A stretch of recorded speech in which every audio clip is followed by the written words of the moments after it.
Okay, so it's a little bit ironic to be doing uterine diseases and not ovarian disorders in a garden, since the word ovary is literally derived from a part of a flower, while uterus comes from, well, hystera, aka hysteria, which was once thought to be a diagnosis specific to women.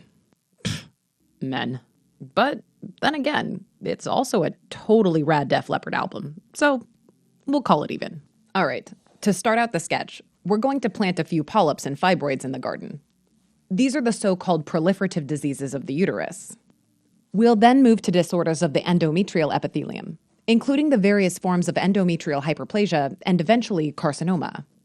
Finally, we'll end our day with the wild card of the bunch, endometriosis, which decides to grow wherever it feels like, giving rise to a constellation of symptoms. But be forewarned, there are no green thumbs here. As one thing is for sure, there will be blood. Speaking of, you may have heard the terms menorrhagia and metorrhagia, which, if I'm not mistaken, just means menorrhagia while on a subway. Anyways, these terms aren't really used anymore. All you need to do is identify abnormal uterine bleeding and call it. Wait for it. Abnormal uterine bleeding. Simple, right? This includes extra heavy menstrual bleeding, bleeding between menses, or irregular menses. Most of the disorders covered in this sketch will cause some kind of abnormal uterine bleeding, with different presentations based on which part of the uterus they affect. The uterine body is made up of two main layers, the innermost endometrial epithelium, as well as the surrounding smooth muscle myometrium. During the menstrual cycle, the endometrium grows into a thick, blood vessel-rich glandular tissue layer. So in this scene, it's embodied by a bed of rich, fertile soil, ready for the implantation of a blastocyst. The myometrium will be represented by the path that surrounds the garden. See how the tiles evoke an image of layered smooth muscle cells? As the sketch progresses, we'll illustrate a few important structural disorders that affect either the myometrium or endometrium or both. And by far, the most common presenting symptom of these uterine disorders will be abnormal bleeding. Pop quiz! A 40-year-old woman presents with heavy menstrual bleeding, dysmenorrhea, and a uniformly enlarged uterus. A 30-year-old woman presents with heavy menstrual bleeding, an irregularly enlarged uterus, and chronic constipation. A 60-year-old lady spots you in the cereal aisle at the grocery store, pulls you aside, and furtively asks you about postmenopausal bleeding as she pretends to browse the multi-meal selections. Don't worry if you're not prepared for these scenarios, especially that third one. We're going to break down abnormal uterine bleeding into just a few important pathologies that you should keep in mind for the exam. Now, I know what you're thinking. What does an eerie hand fountain have to do with all this? And is that blood? Why, yes, it is. These coins in a palm should remind you of the acronym PALMCOIN. PALMCOIN is used to organize the causes of abnormal uterine bleeding into structural, that is, physical lesions, and non-structural causes. Structural causes are the PALM, polyps, adenomyosis, leiomyoma, malignancy, and hyperplasia. These are the disorders that will be highlighted in this sketch, as well as endometriosis, which causes pain instead of bleeding, but we'll get into that. But first, a brief aside concerning the non-structural causes of abnormal uterine bleeding. These are the COIN part of the acronym: coagulopathy, ovulatory, endometrial, iatrogenic, and not otherwise specified. Coagulopathies will be covered in the hematology section of the course. Keep in mind that 15 to 20% of women with abnormally prolonged menstrual bleeding are likely to have some sort of bleeding diathesis, such as von Willebrand disease, ITP, or platelet dysfunction. The major ovulatory disorder is PCOS, which we covered in the last video, and will briefly make a return here as an important cause of unopposed estrogen. Iatrogenic causes include medications and IUDs. The endometrial subtype is due to a genetic predisposition for heavier menstrual bleeding. Not otherwise specified means, well, we don't know yet. All right, back to the structural causes. The P in PALM stands for polyps. Endometrial polyps are one of the most common sources of abnormal uterine bleeding. They're common in women of reproductive age, but can also occur in menopausal women. They're generally benign projections from the uterine lining, resulting from hyperplastic growth of endometrial glands and stroma. Here at Sketchy, we've shown these polyps as polypy beets, popping up out of that fertile endometrial soil. These can occur anywhere in the uterine cavity and range from a few millimeters to several centimeters in size, and can even prolapse out of the cervix. Although many are asymptomatic, most patients with endometrial polyps will present with light bleeding, also called spotting, in between their normal menstrual periods. Hence the spots of beet juice left behind, in between the periodic menstrual puddles. Keep in mind that polyps can cause heavy or prolonged bleeding, or even bleeding in postmenopausal women, so keep polyps high on the differential with any kind of irregular bleeding. The vast majority of endometrial polyps are benign, but malignancy can occur in some women. See how the roots of that one beet resemble a tiny version of our infamous sketchy cancer crab? Endometrial polyps are more likely to be malignant in women who are postmenopausal and those who present with bleeding. For these patients, treatment via surgical removal is recommended.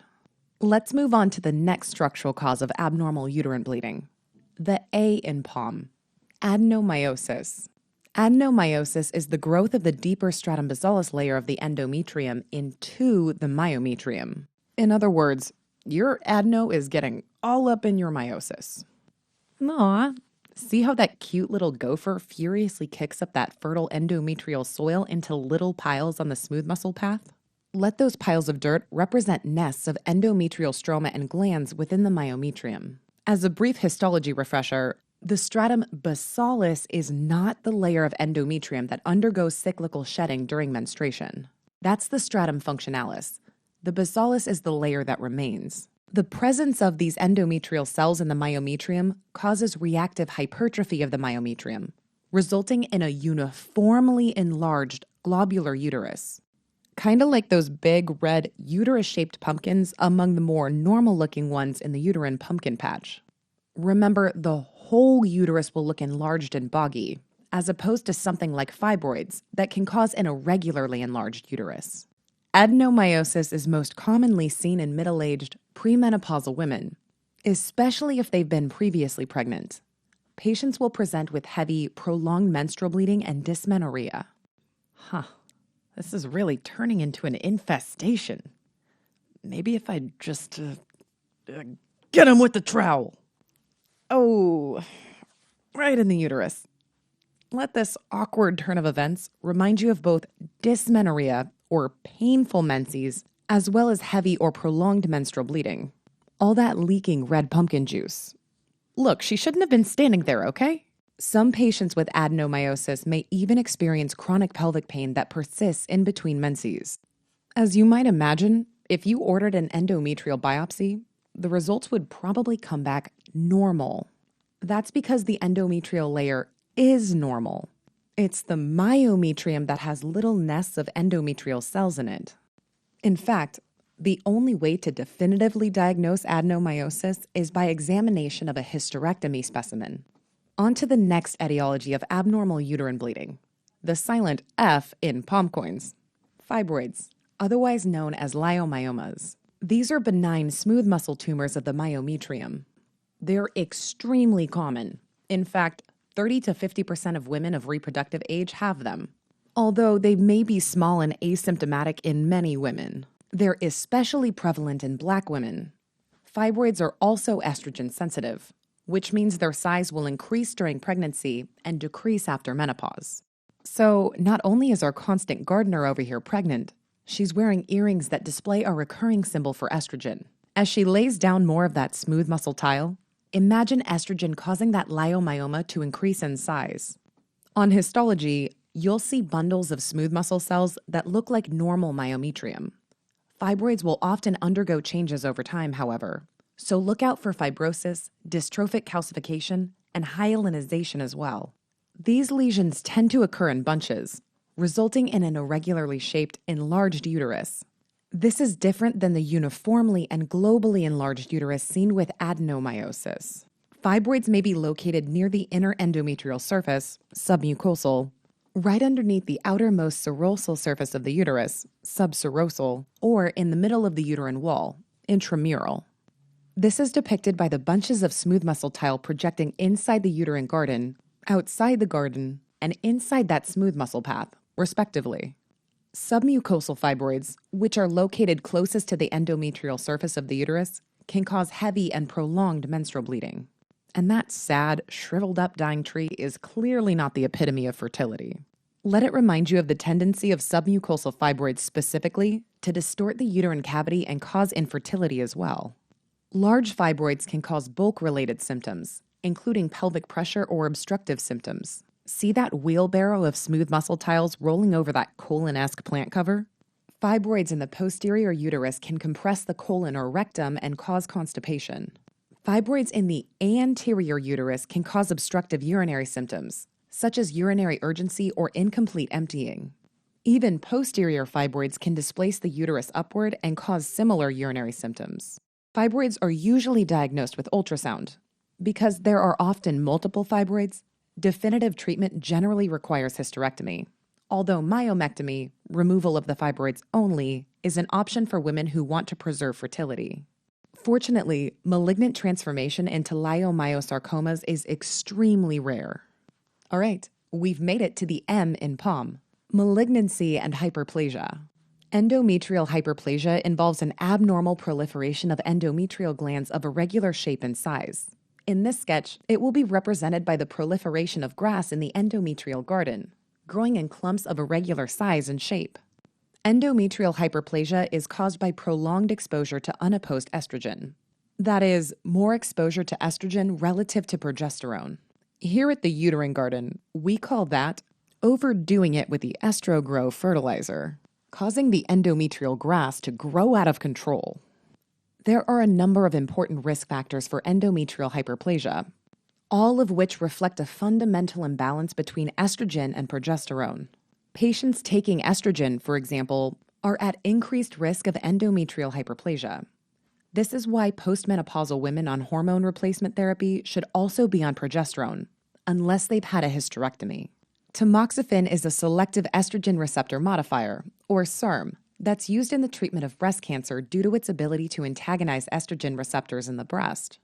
However, at the uterus, tamoxifen acts as an estrogen receptor agonist, thus increasing the risk of endometrial hyperplasia. Tamoxifen is often abbreviated TMX, so in this scene, just think of the TM trademark on that estrogrow canister. Obesity is also a risk factor for endometrial hyperplasia because of increased aromatization of androgens to estrogen in adipose tissue. So we've added a few pounds to our over-eager fertilizer over here. Let's continue our theme of unopposed estrogen with anovulatory cycles. Remember that after ovulation, the follicle stays behind in the ovary as the corpus luteum, which secretes progesterone, the hormone responsible for preparing the endometrium for implantation and gestation. No ovulation means no corpus luteum, and no corpus luteum means you'll see relatively low levels of progesterone during these cycles. The result is, yet again, unopposed estrogen. Polycystic ovary syndrome, or PCOS, involves chronic anovulation and is therefore an important risk factor. At Sketchy, follicle development with eventual rupture and ovulation is represented by a developing flower.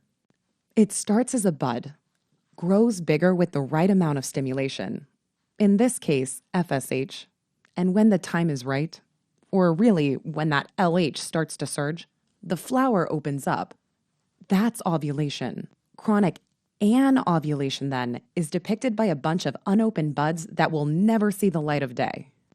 In PCOS, these unruptured follicles can be seen as a multitude of tiny cysts throughout the ovary. For more info on PCOS, check out our hormone disorder sketch. Anovulatory cycles often occur in early menarche and in the perimenopausal period. So early menarche and late menopause are both risk factors for endometrial hyperplasia. Early menarche? Let's see here. That's like an early blooming variety. And late menopause? I guess that's like a deciduous tree waiting longer than usual to drop all of its leaves. So a late deciduous variety, I guess? Nulliparous patients are also at a greater risk of endometrial hyperplasia. This is likely not due to the fact that the patient has never carried a pregnancy. Instead, nulliparous patients are more likely to be having anovulatory cycles, since anovulatory cycles cause infertility. In other words, it all goes back to unopposed estrogen. All right, there's one more risk factor for hyperplasia that I want to mention. Instead of estrogen stimulating the endometrial cells to grow, what if the cells are already genetically predisposed to grow out of control?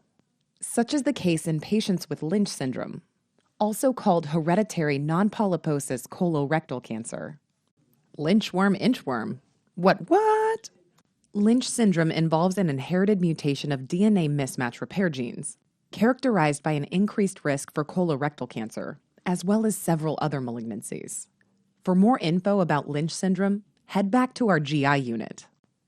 There's one major factor that decreases the risk of endometrial hyperplasia: oral contraceptive pills, or OCPs, depicted here by a lawnmower with that classic oral contraceptive pill case design.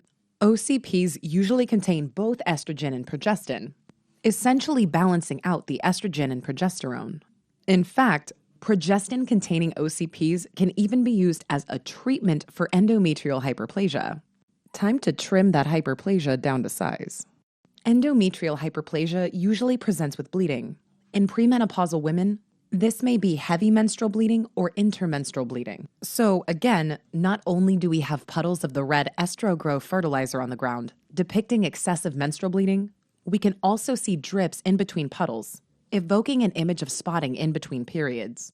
On the test, if a question stem about a woman presenting with abnormal uterine bleeding deliberately describes one or more of the risk factors we just talked about, endometrial hyperplasia should be high on your list.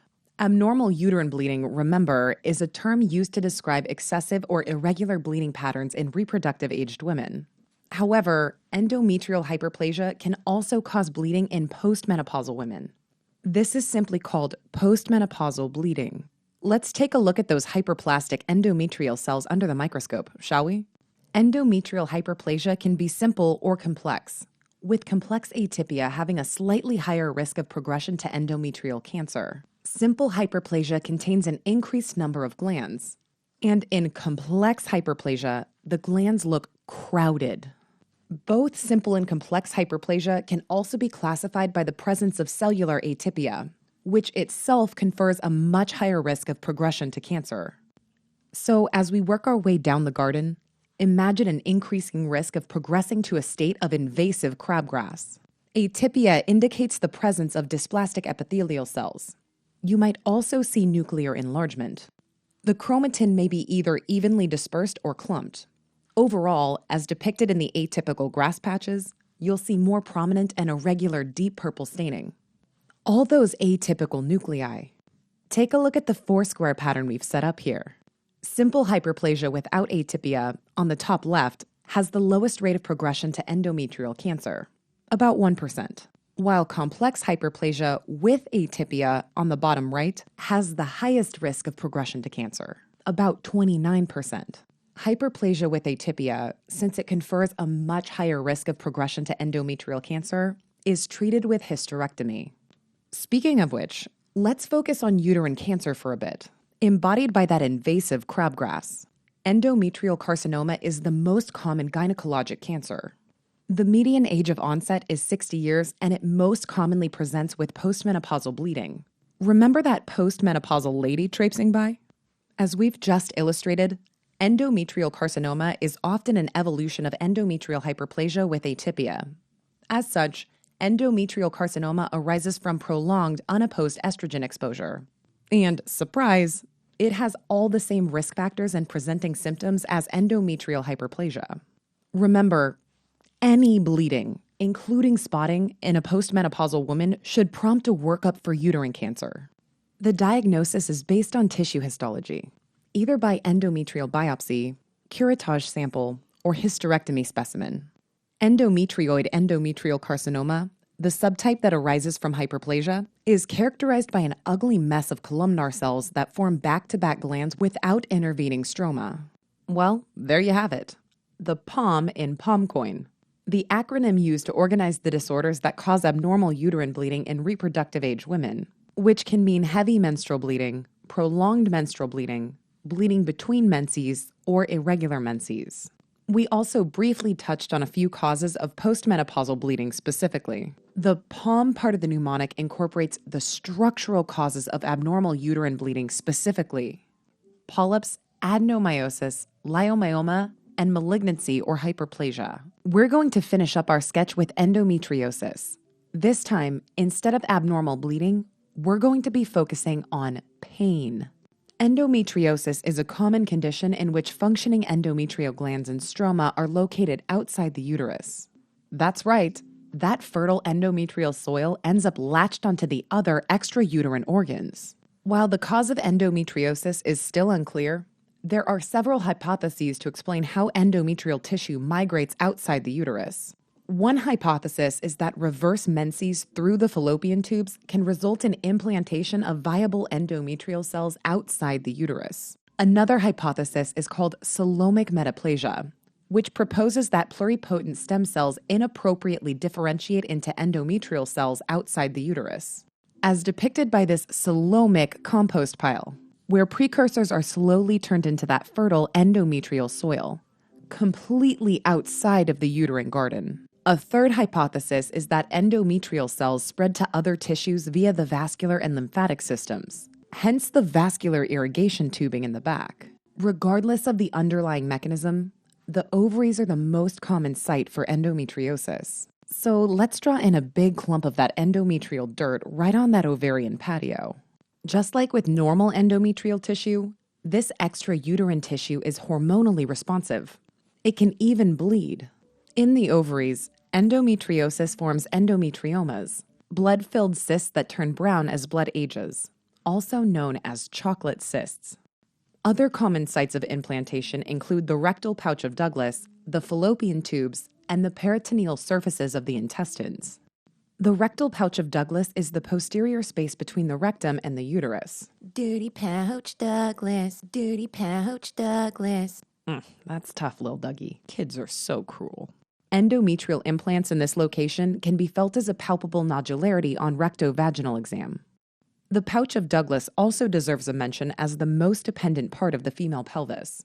As a result, it's a common site for a lot of things to collect, such as blood from a ruptured ectopic pregnancy, malignant seeding from ovarian cancer cells, and pus from pelvic inflammatory disease. Endometriosis is often diagnosed in early adulthood, usually when the patient is in her early 20s. Remember, we're outside the uterus here, so don't expect these patients to present with abnormal bleeding. Instead, they'll present with pain. Dysmenorrhea, painful menses, dyspareunia, painful intercourse, and dyschezia, painful defecation, are common presenting symptoms depending on where the extrauterine endometrial tissue is located. Dysmenorrhea is highlighted here by the young girl getting pelted right in the uterus there.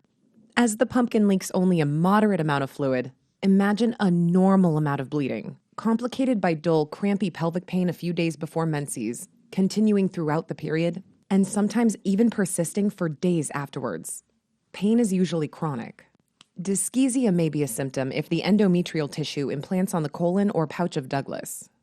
Painful defecation is represented by Douglas here, as he strains over that pile of poopy-looking dirt and winces in pain, caught in the dirt crossfire. Hey, cut that out. The kid's named after a rectovaginal pouch. Life's hard enough. While most women present with pain, about a quarter of them will also present with infertility. Endometrial implantation on the ovaries and throughout the pelvic cavity can distort uterine anatomy and block oocyte release and implantation. On top of that, it's thought that inflammation may play a role in decreasing ovarian, peritoneal, tubal, and endometrial function. Unfortunately, the only way to definitively diagnose endometriosis is to actually see the lesions. That means laparoscopy. Intraoperatively, implants will appear as powder burn lesions, flesh-colored nodules, or thin, filmy adhesions, all represented here on the old, gnarled, and vine-ridden infertility tree. Treatment of endometriosis usually starts with OCPs to manage the pain, which is the primary symptom. So again, we've brought back that oral contraceptive pill case design, this time incorporated into the side of a leaf blower, blowing away that extrauterine endometrial dirt and minimizing those symptoms.